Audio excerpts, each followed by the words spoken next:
20 years have passed since Israel launched a large-scale military operation into the West Bank, dubbed Operation Defensive Shield.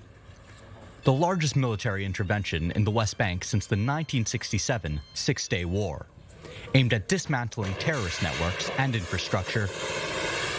Defensive Shield began in response to the Second Intifada and a deadly terror attack that left 30 dead at the Park Hotel in Netanya.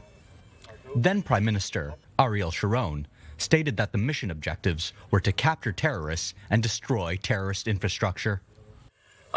We are in a tough war with an enemy who is cruel and has bloodlust. We shouldn't lose hope or break down. We shouldn't fall to despair, even if the pain is terrible. And the pain is terrible. The operation initially focused on the 6 largest cities in the West Bank, and in the end, paved the way for the construction of the so-called security fence, which ran more or less along the border between Israel and the West Bank. The barrier, which sparked much overseas criticism, divides Palestinian cities in the West Bank from Israeli cities and proved effective in stopping cross-border terrorist attacks. The full scale of the impact of the operation weren't apparent until years after the Second Intifada, when relative normalcy returned on both sides of the border.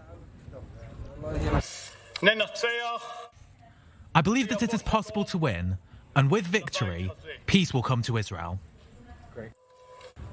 Although the IDF largely withdrew from the Palestinian cities in May of 2002, 20 years later, it still enters them time from time, carrying out search and arrest operations which are often resisted by locals.